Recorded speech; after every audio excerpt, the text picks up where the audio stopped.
learners, welcome to I+ Training Solutions.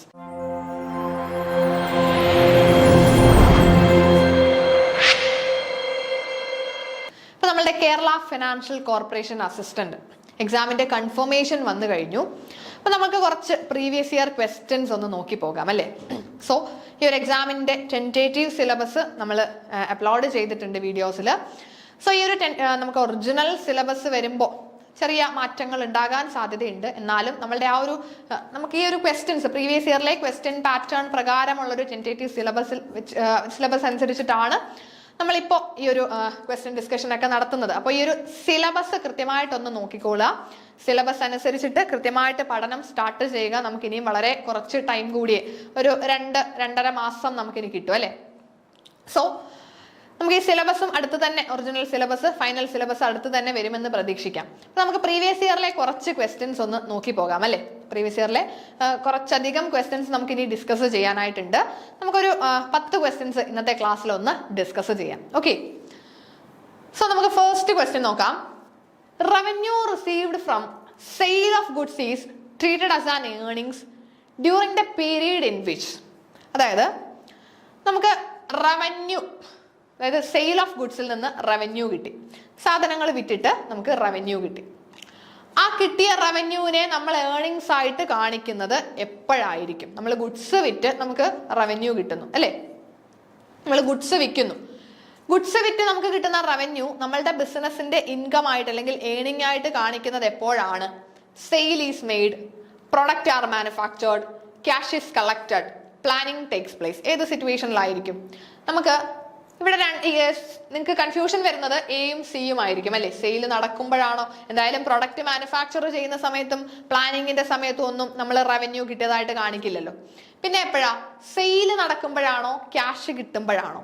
നമ്മളൊരു സാധനം വിൽക്കുന്ന സമയത്ത് നമ്മൾ റവന്യൂ ഏൺ ചെയ്തതായിട്ട് കാണിക്കുമോ, അതോ സാധനം വിറ്റതിന്റെ പൈസ കിട്ടുന്ന സമയത്താണോ? അതായത് ചിലപ്പോൾ നമ്മൾ സാധനം വിൽക്കുന്നത് 1-2 ആഴ്ച കഴിഞ്ഞിട്ടോ ചിലപ്പോൾ 2 മാസം കഴിഞ്ഞിട്ടൊക്കെ ആയിരിക്കും നമുക്കതിന്റെ എമൗണ്ട് കിട്ടുന്നത്. ചിലപ്പോൾ ക്രെഡിറ്റ് സെയിലിനൊക്കെ വിൽക്കാം.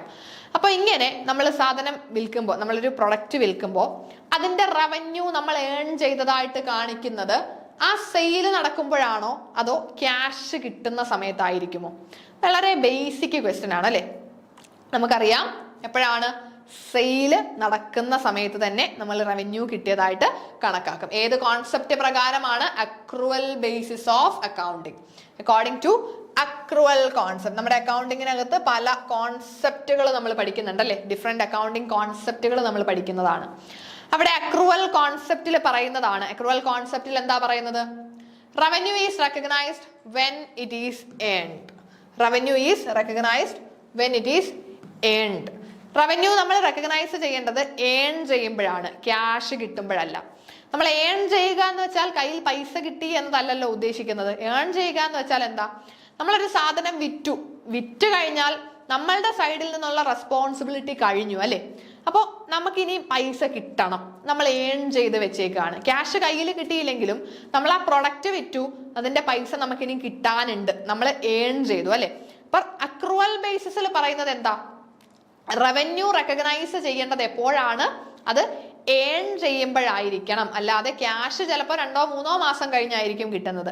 എന്നാലും നമ്മൾ വിറ്റെങ്കിൽ അത് നമുക്ക് ഏൺ ചെയ്തു, നമ്മൾ ആ റവന്യൂ ഏൺ ചെയ്തതായിട്ട് കാണിക്കണം അല്ലെ. നമ്മളെ അക്രൂവൽ കോൺസെപ്റ്റിൽ പറയുന്നതാണ്. Okay, a sale is considered made when goods have been delivered or services rendered to the consumer and the entity has the right to receive payment. അതാണ് ശ്രദ്ധിക്കേണ്ടത്. നമുക്ക് പേയ്മെന്റ് കിട്ടാനുള്ള റൈറ്റ് ഉണ്ടായാൽ മതി നമ്മളത് ഏൺ ചെയ്തു എന്ന് പറയാം അല്ലെ. Right to receive the payment. Entity has a right to receive the payment. This is the core of revenue recognition principle. Okay, revenue റെക്കഗ്നിഷനിൽ നമ്മൾ പറയുന്നത് എന്താ? അല്ലെങ്കിൽ അക്രൂവൽ ബേസിസ് ഓഫ് അക്കൗണ്ടിങ്ങിൽ പറയുന്നത് എന്താണ്? റവന്യൂ റെക്കഗ്നൈസ് ചെയ്യേണ്ടത് അത് എപ്പോഴാണ്? ഏൺ ചെയ്യുമ്പോഴായിരിക്കണം, ക്യാഷ് റിസീവ് ചെയ്യുമ്പോഴല്ല. നമ്മൾ ഏൺ ചെയ്യുമ്പോൾ തന്നെ അത് റെക്കഗ്നൈസ് ചെയ്തിരിക്കണം അല്ലേ. ഓക്കെ, നമുക്ക് നെക്സ്റ്റ് ക്വസ്റ്റ്യൻ നോക്കാം. Which accounting standards deal with the revenue recognition? Revenue റെക്കഗ്നിഷനുമായിട്ട് ഡീൽ ചെയ്യുന്ന അക്കൗണ്ടിങ് സ്റ്റാൻഡേർഡ് ഏതാണ്? IAS ആണ് ചോദിച്ചിട്ടുള്ളത്. അപ്പൊ ഇതിൽ ഏത് അക്കൗണ്ടിങ് സ്റ്റാൻഡേർഡ് ആണ് റവന്യൂ റെക്കഗ്നിഷനുമായിട്ട് ബന്ധപ്പെട്ട് വരുന്നത് എന്നതാണ് നമ്മുടെ ക്വസ്റ്റ്യൻ. സോ അക്കൗണ്ടിങ് സ്റ്റാൻഡേർഡുകൾ നമുക്ക് ഇനിയുള്ള വരുന്ന എക്സാമിനും അക്കൗണ്ടിങ് സ്റ്റാൻഡേർഡുകളെ ബേസ് ചെയ്ത് ക്വസ്റ്റ്യൻ ചോദിക്കും. അത് ചോദിക്കുമെന്ന് ഉറപ്പാണ്. ചിലപ്പോൾ നമുക്ക് ഇങ്ങനെ ഡയറക്റ്റ് ആയിട്ട് ഏതെങ്കിലും ഒരെണ്ണം ചോദിക്കുന്നതിലുപരി നമുക്കൊരു മാച്ച് ദി ഫോളോയിങ് ആയിട്ടൊക്കെ വരാനായിരിക്കും സാധ്യത കൂടുതലായിട്ട്. ഒരു മാച്ച് ദി ഫോളോയിങ് ആയിട്ടൊക്കെ വരുമ്പോൾ ചിലപ്പോൾ നമുക്ക് IFRS ആയിരിക്കും, അല്ലെങ്കിൽ IND-AS ആയിരിക്കും, അല്ലെങ്കിൽ AS ആയിരിക്കും. ഒരു 4-5 എണ്ണം തന്നിട്ട് അതിനെ നമുക്ക് കൃത്യമായിട്ട് മാച്ച് ചെയ്യാനൊക്കെയുള്ള ക്വസ്റ്റ്യൻസ് ആണ് ഇപ്പോൾ കൂടുതലായിട്ടും ചോദിച്ചു കാണുന്നത്. ഇപ്പോഴത്തെ നമ്മുടെ എക്സാം പാറ്റേൺ നിങ്ങൾക്ക് അറിയാമല്ലോ. കുറച്ചുകൂടി നമ്മളിപ്പോൾ ഈ കാണുന്ന പാറ്റേൺ ആയിരിക്കില്ല. ഇപ്പോൾ നമ്മൾ കാണുന്നത് 4 ഓപ്ഷനേ ഉള്ളൂ. ഒരു ക്വസ്റ്റ്യനും 4 ഓപ്ഷനും, അതിലേതെങ്കിലും ഒരെണ്ണം ആയിരിക്കും നമ്മുടെ ആൻസർ. ഇങ്ങനെയുള്ള പാറ്റേൺ ഇപ്പോൾ PSC വിട്ടു അല്ലേ. ഇപ്പോൾ ഉള്ളതെല്ലാം സ്റ്റേറ്റ്മെന്റ് ആണ്. ഇപ്പൊ എല്ലാം സ്റ്റേറ്റ്മെന്റ് ക്വസ്റ്റ്യൻസ് ആണ് ചോദിക്കുന്നത്. നമുക്ക് ഈ ഒരു എക്സാമിന് നിങ്ങൾ എന്തായാലും ഉറപ്പിച്ചോ സ്റ്റേറ്റ്മെന്റ് ക്വസ്റ്റ്യൻസ് ആയിരിക്കും മെജോറിറ്റിയും ഉള്ളത്. സോ ഇങ്ങനെ സ്റ്റേറ്റ്മെന്റ് ക്വസ്റ്റ്യൻസ് വരുമ്പോൾ അവിടെ നമുക്ക് ഏതെങ്കിലും ഒരെണ്ണം അറിഞ്ഞിരുന്നിട്ടൊന്നും കാര്യമില്ല അല്ലെ. എല്ലാം കൃത്യമായിട്ട് അറിഞ്ഞിരിക്കണം, കോൺസെപ്റ്റുകൾ ക്ലിയർ ആയിരിക്കണം. ഓക്കെ, അപ്പൊ നമുക്ക് ഈ ഒരു ക്വസ്റ്റ്യനിൽ അക്കൗണ്ടിങ് സ്റ്റാൻഡേർഡ് റവന്യൂ റെക്കഗ്നിഷനുമായിട്ട് ബന്ധപ്പെട്ട ഏതാണ്? IAS 18 ആണ് അല്ലെ. അപ്പൊ ബാക്കിയുള്ളത് കൂടി ഒന്ന് ജസ്റ്റ് നോക്കി പോകാം. IAS 12 ഇൻകം ടാക്സ് ആണ്. IAS 28 investment in associates and joint ventures. IAS 17 leases. ഇത് മാത്രമല്ല, നിങ്ങൾ IFRS പഠിക്കണം, AS അക്കൗണ്ടിങ് സ്റ്റാൻഡേർഡ്സ് നമ്മുടെ AS പഠിക്കണം. ഇതെല്ലാം നിങ്ങൾക്ക് എന്തായാലും അക്കൗണ്ടിങ് സ്റ്റാൻഡേർഡിൽ നിന്ന് ഒരു ചോദ്യം ഉറപ്പാണ്. അത് കൃത്യമായിട്ട് പഠിച്ചു വെച്ചാൽ നമുക്ക് ആ ഒരു മാർക്ക് അവിടെ സ്കോർ ചെയ്യാം. ഓക്കെ, അടുത്ത ചോദ്യം നോക്കിക്കേ. Which accounting convention state that accounting practices should remain unchanged from time to time. നമുക്ക് അക്കൗണ്ടിങ് കോൺസെപ്റ്റുകളും അക്കൗണ്ടിങ് കൺവെൻഷൻസും ഒക്കെ നമ്മൾ അക്കൗണ്ടിങ്ങിന്റെ തുടക്കത്തിൽ പഠിക്കും അല്ലെ. അക്കൗണ്ടിങ് കോൺസെപ്റ്റ്സും കൺവെൻഷൻസും പ്രിൻസിപ്പിൾസും ഒക്കെ. അപ്പൊ അവിടെ ഓരോ കോൺസെപ്റ്റുകളും നമുക്ക് ക്ലിയർ ആയിരിക്കണം. ഈ അക്കൗണ്ടിങ് കോൺസെപ്റ്റുകളെ ബേസ് ചെയ്തിട്ടും ഇപ്പോൾ നമുക്ക് എക്സാമിന് സ്റ്റേറ്റ്മെന്റ് ടൈപ്പ് ക്വസ്റ്റ്യൻസ് വരാറുണ്ട്. അപ്പൊ അക്കൗണ്ടിങ് കോൺസെപ്റ്റുകളിൽ നിന്നും നമുക്കൊരു ചോദ്യം വരുമെന്ന് പ്രതീക്ഷിക്കാം. സോ ഇവിടെ ഏത് അക്കൗണ്ടിങ് കോൺസെപ്റ്റിലാണ് പറയുന്നത്? Accounting practice should remain unchanged from time to time. Accounting പ്രാക്ടീസുകൾ എപ്പോഴും ഒരേപോലെ കൊണ്ടുപോകണം, അത് ചേഞ്ച് ചെയ്യരുത്. നമ്മൾ ഒരു പീരീഡിൽ യൂസ് ചെയ്ത അതേ രീതിയിൽ തന്നെ അല്ലെങ്കിൽ അതേ പോളിസി തന്നെ യൂസ് ചെയ്ത് വേണം അടുത്ത പ്രാവശ്യവും നമ്മൾ സ്റ്റേറ്റ്മെന്റുകൾ പ്രിപ്പയർ ചെയ്യാൻ. സോ ഇത് ഏത് കോൺസെപ്റ്റ് ആണെന്ന് നമുക്കറിയാം. ഇതൊക്കെ വലിയ ബുദ്ധിമുട്ടൊന്നും ഇല്ലാതെ സിമ്പിളായിട്ട് അറിയാവുന്ന കാര്യങ്ങളേ ഉള്ളൂ. കൺസിസ്റ്റൻസി ആണ് അല്ലെ. കൺസിസ്റ്റൻസി, ഫുൾ ഡിസ്ക്ലോഷറും കൺസർവേറ്റീവ്സും മെറ്റീരിയാലിറ്റിയും ഒക്കെ എന്താ പറയുന്നത്? ഫുൾ ഡിസ്ക്ലോഷറിൽ പറയുന്നത് എന്താ? അക്കൗണ്ടിങ്ങിൽ എപ്പോഴും നമ്മൾ എല്ലാ കാര്യങ്ങളും ഡിസ്ക്ലോസ് ചെയ്തിരിക്കണം അല്ലെ. ഒന്നും നമ്മൾ ഹൈഡ് ചെയ്യാനായിട്ട് പാടില്ല. കൺസർവേറ്റിസത്തിൽ പറയുന്നത് എന്താണ്? Anticipate no profit but provide for all possible losses. പ്രോഫിറ്റുകളെ നമ്മൾ ആന്റിസിപ്പേറ്റ് ചെയ്യരുത്, ലോസ് ഉണ്ടാകാൻ സാധ്യത ഉണ്ടെങ്കിൽ അതിന് പ്രൊവിഷൻസ് വെക്കണം അല്ലെ. മെറ്റീരിയാലിറ്റിയിൽ പറയുന്നത് എന്താണ്? മെറ്റീരിയൽ എലമെന്റുകൾ മാത്രമായിരിക്കും നമ്മൾ കാണിക്കേണ്ടത് അല്ലെ. അതിനുവേണ്ടി അക്കൗണ്ടിങ് ട്രാൻസാക്ഷൻസിനെ മെറ്റീരിയൽ എന്നും ഇമ്മെറ്റീരിയൽ എന്നും തരം തിരിക്കുന്നുണ്ട് അല്ലെ.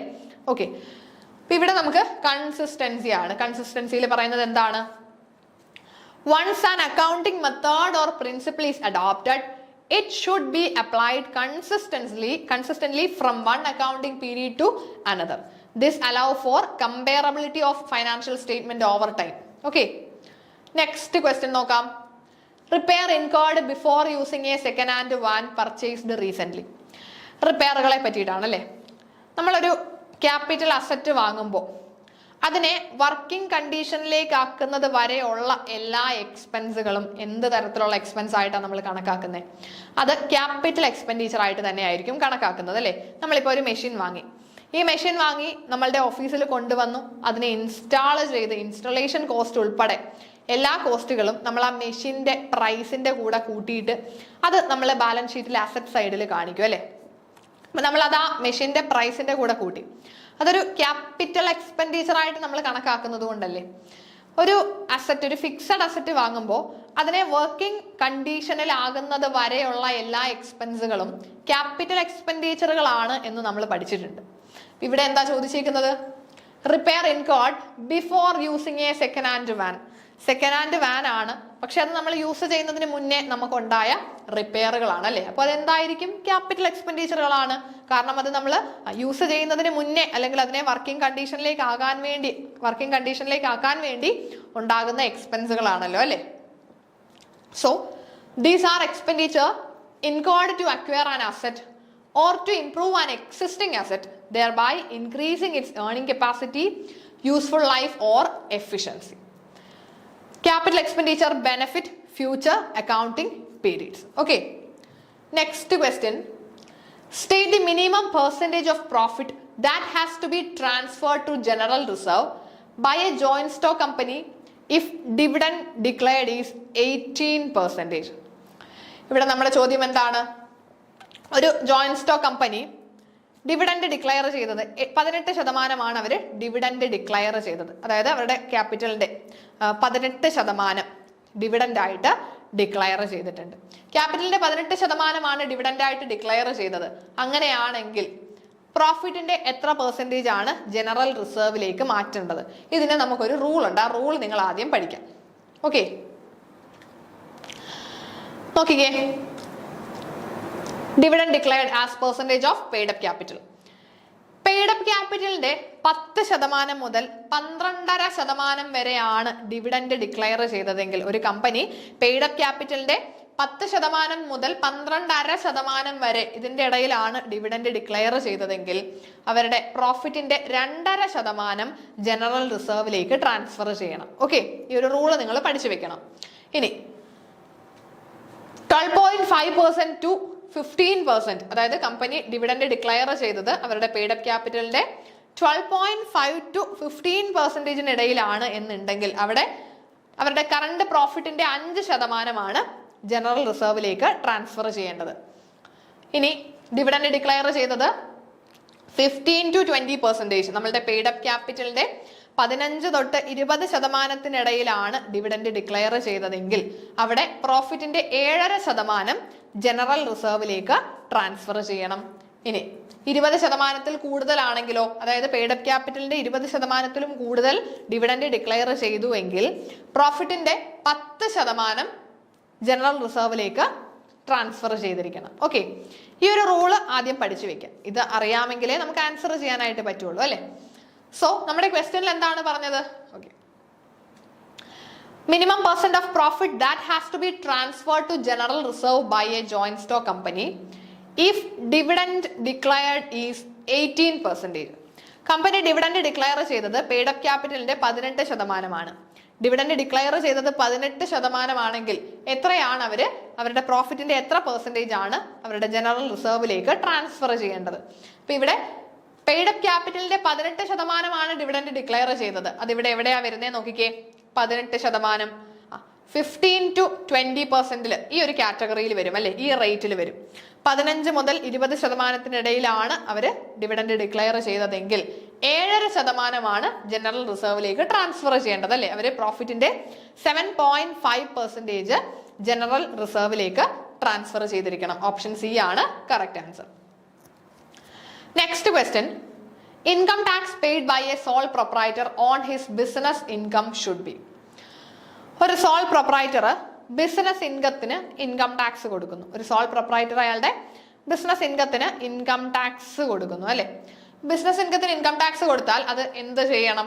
Debited to P&L account, debited to trading account, credited to P&L account, deducted from capital account in balance sheet. ഇത് നമുക്ക് അറിയാവുന്ന കാര്യമാണ്. ഇത് ബാക്കിയുള്ള ഓപ്ഷൻസ് നമുക്കൊന്ന് ലോജിക്കലി ചിന്തിക്കാം. ബാക്കിയുള്ള ഓപ്ഷൻസിനെ കൂടെ നോക്കി ഒന്ന് ലോജിക്കലി ചിന്തിച്ചാലും ആൻസർ കിട്ടും. നോക്കിക്കേ, debited to P&L account, P&L അക്കൗണ്ടിലേക്ക് ഡെബിറ്റ് ചെയ്യണം. സാധാരണ P&L അക്കൗണ്ടിൽ ഡെബിറ്റ് ചെയ്യുന്നത് എക്സ്പെൻസുകളെയാണ്, അല്ലെ? നമ്മളുടെ എക്സ്പെൻസുകളെ നമ്മൾ P&L അക്കൗണ്ടിൽ ഡെബിറ്റ് ചെയ്യും. ഇൻകംസ് ആണെങ്കിൽ P&L അക്കൗണ്ടിൽ ക്രെഡിറ്റ് ചെയ്യും. അപ്പൊ ഈ ഒരു sole proprietor income tax pay ചെയ്യുന്നത് ഒരു എക്സ്പെൻസ് ആയിട്ട് കണക്കാക്കാൻ പറ്റുമോ? നമുക്കൊരു എക്സ്പെൻഡിച്ചർ ആണോ? റവന്യൂ എക്സ്പെൻഡിച്ചർ ആണോ? എക്സ്പെൻസ് ആണോ? അല്ല. ഇനി ട്രേഡിംഗ് അക്കൗണ്ടിലേക്ക് ഡെബിറ്റ് ചെയ്യണമെന്ന് പറയുന്നു. ട്രേഡിംഗ് അക്കൗണ്ടിലേക്ക് നമ്മുടെ ഡയറക്റ്റ് ഇൻകവും ഡയറക്റ്റ് എക്സ്പെൻസുകളുമാണ് ട്രേഡിംഗ് അക്കൗണ്ടിൽ നമ്മൾ കാണിക്കേണ്ടത്, അല്ലെ? ഇൻകം ടാക്സ് പേ ചെയ്തത് ഒരിക്കലും ട്രേഡിംഗ് അക്കൗണ്ടിലേക്കും കാണിക്കേണ്ട ആവശ്യമില്ല. P&L അക്കൗണ്ടിൽ ക്രെഡിറ്റ് ചെയ്തു എന്ന് പറയുന്നു, അത് ഒരിക്കലും വരില്ല, അല്ലെ? P&L അക്കൗണ്ടിൽ ക്രെഡിറ്റ് ചെയ്യുന്നത് എന്താ? നമ്മളുടെ ഇൻകംസിനെയാണ്. അങ്ങനെയാണെങ്കിൽ ഏതായിരിക്കും answer? Deducted from capital account in balance sheet.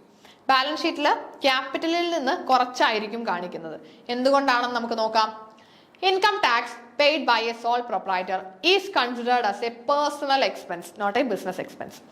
ഒരു സോൾ പ്രൊപ്രൈറ്റർ ഇൻകം ടാക്സ് കൊടുത്താൽ അത് ബിസിനസ് എക്സ്പെൻസ് ആയിട്ട് കണക്കാക്കുന്നില്ല, അതൊരു പേഴ്സണൽ എക്സ്പെൻഡിച്ചർ ആയിട്ടായിരിക്കും കണക്കാക്കുന്നത്. സോൾ പ്രൊപ്രൈറ്റർ ഇൻകം ടാക്സ് കൊടുക്കുന്നത് പേഴ്സണൽ എക്സ്പെൻഡിച്ചർ ആയിട്ടായിരിക്കും കണക്കാക്കുന്നത്. For a sole proprietorship owner and business are considered the same entity. നമുക്ക് സോൾ പ്രൊപ്രൈറ്റർഷിപ്പിൽ ഓണറും ബിസിനസ്സും സെയിം ആയിട്ടാണ് കണക്കാക്കുന്നത്. ഓണറും ബിസിനസ്സും ഒരാൾ തന്നെയാണ്, അവിടെ സെപ്പറേറ്റ് ലീഗൽ എൻറ്റിറ്റി ഒന്നുമില്ല. സോൾ പ്രൊപ്രൈറ്റർഷിപ്പിൽ ഓണറും ബിസിനസ്സും സെയിം ആണ്. So income tax paid by the sole proprietor on their business income is considered a personal expense or drawing. അപ്പോൾ ഈ ഒരു income tax sole proprietor income tax കൊടുക്കുമ്പോൾ അതൊരു പേഴ്സണൽ എക്സ്പെൻസ് ആയിട്ട് വേണം കണക്കാക്കാൻ, അല്ലെങ്കിൽ ഡ്രോയിങ് ആയിട്ട് കണക്കാക്കുന്നുണ്ട്. ഇങ്ങനെ ഡ്രോയിങ് ആയിട്ട് കണക്കാക്കുന്നത് കൊണ്ടാണ് നമ്മളത് നമ്മളുടെ ക്യാപിറ്റലിൽ നിന്നും ഡിഡക്ട് ചെയ്ത് കാണിക്കുന്നത്. ഡ്രോയിങ്സ് ആണെങ്കിലാണല്ലോ ക്യാപിറ്റലിൽ നിന്ന് നമ്മൾ ഡിഡക്ട് ചെയ്യുന്നത്. സോ ഈ ഒരു കേസിലും നമ്മൾ അത് തന്നെയാണ് ചെയ്തത്, deducted from capital account in the balance sheet. Okay, next question നോക്കിക്കേ. The cancellation of shares at the initiative of shareholder is termed as. ഷെയർ ഹോൾഡറുടെ ഇനിഷ്യേറ്റീവിൽ തന്നെ ഷെയർ ക്യാൻസൽ ചെയ്യുന്നു. സിംപ്ലി എന്താണ്, ഷെയർ ഹോൾഡർ സ്വന്തം ഇഷ്ടപ്രകാരം ഷെയറുകൾ ക്യാൻസൽ ചെയ്യുന്നു, അല്ലെങ്കിൽ ആ ഷെയറുകൾ ഫോർഫീറ്റ് ചെയ്യുന്നു. ഷെയർ ഹോൾഡറുടെ ഇഷ്ടപ്രകാരം വെക്കുകയാണെങ്കിൽ അതിനെ ഫോർഫീച്ചർ എന്നാണോ പറയുന്നത്? ഷെയർ ഹോൾഡറുടെ തന്നെ ഇനിഷ്യേറ്റീവിൽ ആ ഷെയർസിനെ ക്യാൻസൽ ചെയ്യുകയാണെങ്കിൽ അതിനെ നമ്മൾ സറണ്ടർ എന്നല്ലേ പറയുന്നത്. ഷെയർ ഹോൾഡറുടെ ഇനിഷ്യേറ്റീവിലാണ് അങ്ങനെ നമ്മൾ വേണ്ട എന്ന് വെക്കുന്നത്, ക്യാൻസൽ ചെയ്യുന്നതെങ്കിൽ അതിനെ സറണ്ടർ എന്ന് പറയും, അല്ലെ? Surrender of shares. അങ്ങനെയാണെങ്കിൽ എന്താണ് ഫോർഫീച്ചറും സറണ്ടറും തമ്മിലുള്ള വ്യത്യാസം ഒന്ന് നോക്കിക്കേ. സറണ്ടർ ഇനിഷ്യേറ്റ് ചെയ്യുന്നത് ഷെയർ ഹോൾഡർ തന്നെ ആയിരിക്കും. Voluntary gives up shares. Share holder voluntary സ്വന്തമായിട്ട് വേണ്ട എന്ന് വെക്കുന്നതാണ് അല്ലെ ഷെയറുകൾ. അത് അങ്ങനെയാണ് ഷെയറുകൾ എന്ത് ചെയ്യുന്നത്, സറണ്ടർ ചെയ്യുന്നത്. ഇനി ഫോർഫീച്ചർ എന്ന് പറഞ്ഞാൽ അത് ഇനിഷ്യേറ്റ് ചെയ്യുന്നത് കമ്പനി ആയിരിക്കും. കമ്പനി നമ്മളുടെ കയ്യിൽ നിന്ന് ഷെയറുകൾ തിരിച്ചെടുക്കും. അത് കമ്പനിയുടെ ഇനിഷ്യേറ്റീവിൽ ആ കമ്പനി ക്യാൻസൽ ചെയ്യുന്നതാണ് ഫോർഫീച്ചർ. ഷെയർ ഹോൾഡറുടെ ഇനിഷ്യേറ്റീവിൽ ആ ഷെയർ ക്യാൻസൽ ചെയ്താൽ അതിനെ സറണ്ടർ എന്ന് പറയാം. ഇനി ആ കമ്പനിയുടെ ഇനിഷ്യേറ്റീവിൽ കമ്പനി ആ ഷെയറുകൾ ക്യാൻസൽ ചെയ്താൽ അതിനെ നമുക്ക് എന്ത് പറയാം, ഫോർഫീച്ചർ എന്ന് പറയാം, അല്ലെ? സോ അതിന്റെ റീസൺ നോക്കിക്കേ. Due to non payment of money, call മണിയോ അല്ലെങ്കിൽ സബ്സ്ക്രിപ്ഷനോ ഒക്കെ പേ ചെയ്തില്ല എന്നുണ്ടെങ്കിൽ, കോൾ മണി ഇപ്പൊ പേ ചെയ്യുന്നില്ല, ഫസ്റ്റ് കോളിൽ പേ ചെയ്തില്ല, അല്ലെങ്കിൽ സെക്കൻഡ് കോളിൽ പേ ചെയ്തില്ല എന്നുണ്ടെങ്കിൽ കമ്പനിക്ക് തന്നെ കമ്പനിയുടെ ഇനിഷ്യേറ്റീവിൽ ആ ഷെയറുകളെ ക്യാൻസൽ ചെയ്യാനായിട്ട് പറ്റും. അങ്ങനെ ക്യാൻസൽ ചെയ്യുന്നതിനെയാണ് ഫോർഫീച്ചർ എന്ന് പറയുന്നത്, അല്ലെ? ഷെയർ ഹോൾഡർ ക്യാപിറ്റൽ കൊടുക്കുന്നില്ല അല്ലെങ്കിൽ കോൾ മണി കൊടുക്കുന്നില്ല എന്നുണ്ടെങ്കിൽ ആ സമയത്ത് കമ്പനി തന്നെ ആ ഷെയറുകൾ ക്യാൻസൽ ചെയ്യുന്നതിനെ ഫോർഫീച്ചർ എന്ന് പറയും. അതേപോലെ തന്നെ ഷെയർ ഹോൾഡർ സ്വന്തം ഇനിഷ്യേറ്റീവിൽ ആ ഷെയറുകൾ വേണ്ട എന്ന് വെച്ച് ക്യാൻസൽ ചെയ്യുകയാണെങ്കിൽ അതിനെയാണ് സറണ്ടർ ഓഫ് ഷെയർസ് എന്ന് പറയുന്നത്. ഓക്കെ, നമുക്ക് നെക്സ്റ്റ് ക്വസ്റ്റ്യൻ നോക്കാം. Profit on depreciation policy is transfer to. Depreciation പോളിസിയിൽ നമുക്ക് എന്തെങ്കിലും പ്രോഫിറ്റ് ഉണ്ടെങ്കിൽ ഡിപ്രീസിയേഷൻ പോളിസിയിലെ പ്രോഫിറ്റ് നമ്മൾ എങ്ങോട്ടേക്കാണ് ട്രാൻസ്ഫർ ചെയ്യുന്നത്? Depreciation reserve account, profit and loss account, asset account, balance sheet. എങ്ങോട്ടേക്കായിരിക്കും ട്രാൻസ്ഫർ ചെയ്യേണ്ടത്? ഡിപ്രീസിയേഷൻ റിസർവ് അക്കൗണ്ടിലേക്കായിരിക്കും. Okay, depreciation reserve account. എന്താണ് ഡിപ്രീസിയേഷൻ റിസർവ് അക്കൗണ്ട് എന്ന് ഒന്ന് നോക്കി വെച്ചേക്കാം. Depreciation reserve is a business fund created to accumulate the fund necessary to replace asset that depreciate over time. അതായത് depreciation reserve എന്ന് പറയുന്നത്, നമുക്കിപ്പോൾ ഒരു മെഷീനറി നമ്മളുടെ കയ്യിലുണ്ട്. ഈ മെഷീനറി 10 വർഷം കഴിയുമ്പോൾ ഇത് പന്നലാകും, നമുക്കപ്പോൾ പുതിയത് വാങ്ങണം. ഈ 10 വർഷം കഴിയുമ്പോൾ നമുക്ക് ഒറ്റയടിക്ക്, ഇത് വലിയ എമൗണ്ട് ഒക്കെ ഉള്ള മെഷീനറി ആണെങ്കിൽ 10 വർഷം കഴിയുമ്പോൾ ഒറ്റയടിക്ക് 10 ലക്ഷം രൂപ കൊടുത്ത് മേടിക്കാൻ ചിലപ്പോൾ ബിസിനസ്സിന് പറ്റിക്കോണമെന്നില്ലല്ലോ. അതിന് വേണ്ടിയിട്ട് നമ്മളൊരു ഫണ്ട് ക്രിയേറ്റ് ചെയ്യും, അല്ലേ? ഒരു ഡിപ്രീസിയേഷൻ റിസർവ് എന്ന് പറഞ്ഞൊരു ഫണ്ട് ക്രിയേറ്റ് ചെയ്യും. ദെൻ ഈ ഫണ്ടിലേക്ക് നമ്മളുടെ അസറ്റിനെ റീപ്ലേസ് ചെയ്യാൻ വേണ്ടി നമ്മൾ ആ ഫണ്ടിലേക്കായിരിക്കും എമൗണ്ട് കോൺട്രിബ്യൂട്ട് ചെയ്യുന്നത്. അതാണ് ഡിപ്രീസിയേഷൻ റിസർവ് ഫണ്ട് എന്ന് പറയുന്നത്, അല്ലേ? It is essentially a sinking fund where money is set aside each year to cover the future cost of replacement. Okay, നമുക്ക് നെക്സ്റ്റ് ക്വസ്റ്റ്യനിലേക്ക് പോകാം. Donation received by non profit making organisation for a special purpose will be taken to the. Non profit ഓർഗനൈസേഷൻസിന് special പർപ്പസിന് വേണ്ടി കിട്ടുന്ന donations ഉണ്ട്, അല്ലേ? NPOs ഉണ്ട്, നോൺ പ്രോഫിറ്റ് ഓർഗനൈസേഷൻ. അവർക്ക് എന്തെങ്കിലും സ്പെഷ്യൽ പർപ്പസിന് വേണ്ടി കിട്ടുന്ന ഡൊണേഷൻസ് ഈ ഡൊണേഷൻസിനെ എന്ത് ചെയ്യണമെന്ന് നോക്കാം. will be taken to the income and expenditure account, asset side of balance sheet, liability side of balance sheet will not be considered at all. Special പർപ്പസിന് വേണ്ടി നോൺ പ്രോഫിറ്റ് ഓർഗനൈസേഷൻസിന് കിട്ടുന്ന ഡൊണേഷൻസ് അതെന്താ, ഇൻകം ആൻഡ് എക്സ്പെൻഡിച്ചറിലിട്ട് ഇൻകം ആയിട്ട് കാണിക്കുമോ? Then balance ഷീറ്റിൽ asset സൈഡിലാണോ liability സൈഡിലാണോ കാണിക്കേണ്ടത്? അതോ നമ്മൾ ഇതിനെ കൺസിഡർ ചെയ്യേണ്ട കാര്യമില്ലേ? എന്ത് ചെയ്യണമെന്നാണ് നമ്മുടെ ചോദ്യത്തിൽ ചോദിച്ചിട്ടുള്ളത് അല്ലേ. സോ നോൺ പ്രോഫിറ്റ് ഓർഗനൈസേഷൻസിന് സ്പെഷ്യൽ പർപ്പസിന് വേണ്ടി കിട്ടുന്ന ഡൊണേഷൻ ആണ്. ആ ഡൊണേഷൻ എന്ത് പർപ്പസിനാണോ കിട്ടിയത് ആ പർപ്പസിന് വേണ്ടി തന്നെ ഉപയോഗിക്കാൻ വേണ്ടി കിട്ടുന്നതല്ലേ. സോ ഇങ്ങനെ സ്പെഷ്യൽ പർപ്പസിന് വേണ്ടി നോൺ പ്രോഫിറ്റ് ഓർഗനൈസേഷൻസിന് ഡൊണേഷൻസ് കിട്ടിയാൽ അതിനെ നമ്മൾ ബാലൻസ് ഷീറ്റിൽ ലയബിലിറ്റി സൈഡിലായിരിക്കണം കാണിക്കേണ്ടത്. ബാലൻസ് ഷീറ്റിന്റെ ലയബിലിറ്റി സൈഡിലായിരിക്കും കാണിക്കുന്നത് അല്ലെ. എന്തുകൊണ്ടാണ്? NPO receive donation for a specific purpose.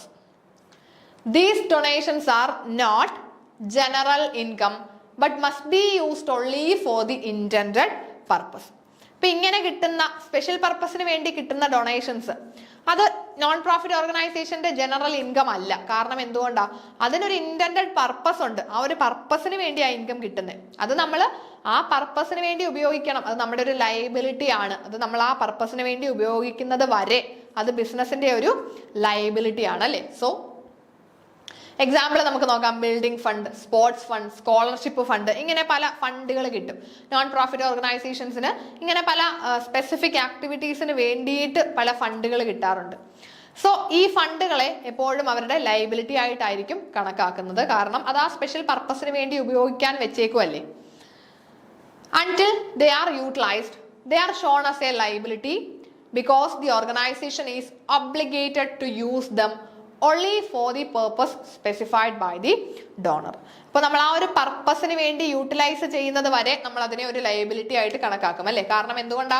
Organisation is obligated to use them only for the purpose. ആ ഒരു പർപ്പസിന് വേണ്ടി ഉപയോഗിക്കാൻ ഒബ്ലിഗേറ്റഡ് ആണ്. ഓർഗനൈസേഷന് ഒബ്ലിഗേഷൻ ഉണ്ട് അല്ലേ. അതിനു വേണ്ടി നമ്മൾ മാറ്റി വെച്ചിരിക്കുകയല്ലേ. ഓക്കെ, നമുക്ക് അടുത്ത ക്വസ്റ്റ്യൻ നോക്കാം. Under single entry system, the amount of opening stock can be ascertained by preparing. Single entry സിസ്റ്റത്തിൽ ഓപ്പണിംഗ് സ്റ്റോക്ക് നമുക്ക് കണ്ടുപിടിക്കണമെങ്കിൽ, ഓപ്പണിംഗ് സ്റ്റോക്ക് കണ്ടുപിടിക്കാൻ ഇതിൽ ഏത് അക്കൗണ്ട് ആണ് നമ്മൾ യൂസ് ചെയ്യുന്നത്? Memorandum trading account, total creditors account, opening statement of affairs, none of these. ഇത് single entry സിസ്റ്റത്തിൽ നിന്നുമുള്ള ചോദ്യമാണ് അല്ലെ. സിംഗിൾ എൻട്രി സിസ്റ്റം ആണ്, ഡബിൾ എൻട്രി സിസ്റ്റവും അല്ല ചോദിച്ചിരിക്കുന്നത്. സിംഗിൾ എൻട്രി സിസ്റ്റത്തിൽ ഓപ്പണിംഗ് സ്റ്റോക്ക് നമുക്ക് അസർട്ടൈൻ ചെയ്യണമെങ്കിൽ ഇതിൽ ഏത് അക്കൗണ്ട് ആണ് പ്രിപ്പയർ ചെയ്യേണ്ടത്? ഓപ്പണിംഗ് സ്റ്റോക്ക് ആണ് നമുക്ക് കണ്ടുപിടിക്കേണ്ടത്. അപ്പോൾ ഓപ്പണിംഗ് സ്റ്റോക്ക് കിട്ടണമെങ്കിൽ ഏത് അക്കൗണ്ട് ആണ് പ്രിപ്പയർ ചെയ്യേണ്ടത്? യെസ്, മെമ്മോറാണ്ടം ട്രേഡിംഗ് അക്കൗണ്ട് അല്ലേ. ഓപ്ഷൻ എ ആണ് correct answer. Memorandum trading account ആണ് നമുക്ക് ഓപ്പണിംഗ് സ്റ്റോക്ക് കണ്ടുപിടിക്കാനായിട്ട് പ്രിപ്പയർ ചെയ്യുന്ന അക്കൗണ്ട് എന്ന് പറയുന്നത്. So under single entry system full records are not maintained. നമുക്കറിയാം സിംഗിൾ എൻട്രി സിസ്റ്റം ആണെങ്കിൽ എല്ലാ റെക്കോർഡ്സും അവിടെ മെയിൻറ്റെയിൻ ചെയ്യത്തില്ല അല്ലേ, especially for trading activity. Therefore, to find the missing figure of opening stock, we prepare a memorandum trading account. Okay.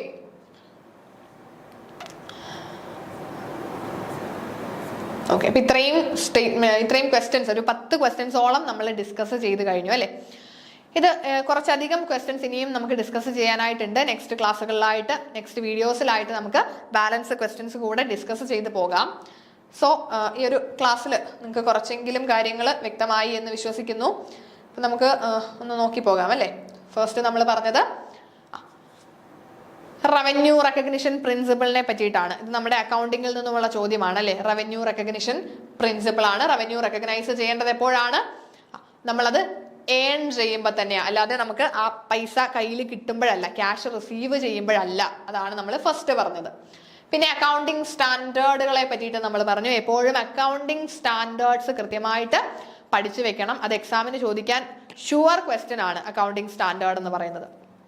ഏതെങ്കിലും ഒരു accounting സ്റ്റാൻഡേർഡിനെ base ചെയ്ത് നമുക്കൊരു മാച്ച് ദി ഫോളോയിങ് ഉണ്ടാകും. Okay, then accounting conventions, accounting principles, accounting concepts, ഇതിൽ നിന്നും നമുക്കൊരു ചോദ്യം ഉണ്ടാകും. അതും വളരെ ഇമ്പോർട്ടൻ്റ് ആയിട്ടുള്ള ഒരു ഏരിയയാണ് അക്കൗണ്ടിങ്ങിൽ നിന്നുമുള്ള ചോദ്യങ്ങളാണ് നമ്മൾ ഇന്ന് ഈ ഒരു ക്ലാസ്സിൽ നോക്കിയത്. പിന്നെ നമ്മൾ ഈ ഒരു റിപ്പയർസിനെ പറ്റി പറഞ്ഞപ്പോൾ ഇതെല്ലാം ക്യാപിറ്റൽ എക്സ്പെൻഡിച്ചർ, റവന്യൂ എക്സ്പെൻഡിച്ചർ എന്നൊക്കെ പറയുന്ന ഒരു ഏരിയയിൽ വരുന്ന ക്വസ്റ്റ്യൻ ആണ് അല്ലേ. ഇത് അക്കൗണ്ടിങ്ങിന്റെ ബേസിക്സ് ആണ്. ഇതൊക്കെ ബേസിക്സ് ആണ് അല്ലേ. അക്കൗണ്ടിങ് പഠിക്കുമ്പോൾ നമ്മൾ ചെറിയ ക്ലാസ്സുകളിലൊക്കെ പഠിച്ചിട്ടുണ്ട് ബേസിക് ആയിട്ട് എന്താണ് ക്യാപിറ്റൽ എക്സ്പെൻഡിച്ചർ, എന്താണ് റവന്യൂ എക്സ്പെൻഡിച്ചർ എന്നൊക്കെ ബേസിക് ആയിട്ട് പഠിക്കുമ്പോൾ വരുന്ന ആ ഒരു ബേസിക്സിൽ നിന്നുമുള്ള ക്വസ്റ്റ്യൻ ആയിരുന്നു. ദെൻ ഇത് കുറച്ചുകൂടി അഡ്വാൻസ്ഡ് ആണ് അല്ലെ. കമ്പനി അക്കൗണ്ട്സ് ആണ് ഇത്. കമ്പനി അക്കൗണ്ട്സ് എന്ന് പറയുന്ന ഏരിയയിൽ നിന്നും കുറച്ച് അഡ്വാൻസ്ഡ് ആയിട്ട് ചോദിച്ചിട്ടുള്ള ഒരു ചോദ്യമാണ്.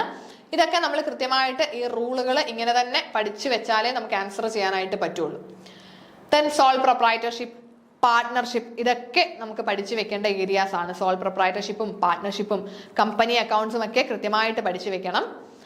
ദെൻ നമുക്ക് ഫൈനൽ സിലബസ് വരുമ്പോൾ കുറച്ചുകൂടി ഒരു ക്ലാരിറ്റി കിട്ടും ഏതൊക്കെയാണ് ഈ പ്രാവശ്യം നമുക്ക് എക്സാമിന് ചോദിക്കാൻ സാധ്യതയുള്ള ഏരിയാസ്, ഏതൊക്കെ ഏരിയാസിൽ നിന്ന് ക്വസ്റ്റ്യൻ വരും എന്നതിനെ പറ്റി ഒരു കുറച്ചുകൂടി ഒരു ക്ലാരിറ്റി നമുക്ക് ഈ ഒരു ഫൈനൽ സിലബസിൽ നിന്ന് മനസ്സിലാക്കാം. ഓക്കെ, ഫൈനൽ സിലബസ് അടുത്ത് തന്നെ നമുക്ക് പ്രതീക്ഷിക്കാം. ദെൻ ഷെയർസിനെ നമ്മുടെ കമ്പനി അക്കൗണ്ട്സിൽ നിന്നും കുറച്ചധികം ചോദ്യങ്ങൾ ചോദിച്ച് കണ്ടിട്ടുണ്ട്. കമ്പനി അക്കൗണ്ട്സിൽ ഷെയർസിന്റെ ക്യാൻസലേഷനെ പറ്റിയിട്ട് ചോദിച്ചിട്ടുണ്ട് അല്ലെ. Forfeiture, underwriting, surrenders, ഇതൊക്കെ നിങ്ങളൊരു ചോദ്യം പഠിക്കുമ്പോൾ അതിന്റെ ഓപ്ഷൻസ് കൂടെ പഠിച്ചു വെക്കാനായിട്ട് ശ്രമിക്കുക. ഒരു ക്വസ്റ്റ്യൻ മാത്രം നോക്കി പോകാതെ അതിന്റെ ഓപ്ഷൻസ് കൂടി എന്താണെന്ന് നോക്കുക. ചിലപ്പോൾ അടുത്ത പ്രാവശ്യം ആ ഓപ്ഷൻ ആയിരിക്കും അടുത്ത ക്വസ്റ്റ്യൻ ആയിട്ട് വരുന്നത്. കഴിഞ്ഞ പ്രാവശ്യം ചോദിച്ച ചോദ്യത്തിൽ നിന്നുമുള്ള ഓപ്ഷനിൽ ഏതെങ്കിലും ഒരെണ്ണമായിരിക്കും ഈ വട്ടത്തെ ഒരു ചോദ്യത്തിന്റെ ആൻസർ എന്ന് പറയുന്നത്. ഓക്കെ, അതെപ്പോഴും അങ്ങനെ തന്നെ കൃത്യമായിട്ട് പഠിച്ചു വെക്കും. ദെൻ ഡിപ്രീസിയേഷൻ പോളിസിയെ പറ്റിയിട്ട് നമ്മൾ പറഞ്ഞു പോയി. ദെൻ നോൺ പ്രോഫിറ്റ് ഓർഗനൈസേഷൻസിന് കിട്ടുന്ന ഡൊണേഷൻസ് നമ്മൾ എങ്ങനെയാണ്, സ്പെസിഫിക് പേർപ്പസിന് കിട്ടുന്ന ഡൊണേഷൻസിന്റെ ട്രീറ്റ്മെന്റ് പറഞ്ഞു. ദെൻ നമ്മൾ സിംഗിൾ എൻട്രി സിസ്റ്റവും പറഞ്ഞു അല്ലേ. സോ ഇത്രയും ക്വസ്റ്റ്യൻസ് നിങ്ങൾക്ക് ക്ലിയർ ആയി എന്ന് വിശ്വസിക്കുന്നു. ബാലൻസ് നമുക്ക് നെക്സ്റ്റ് ക്ലാസ്സിലായിട്ട് നോക്കാം. താങ്ക്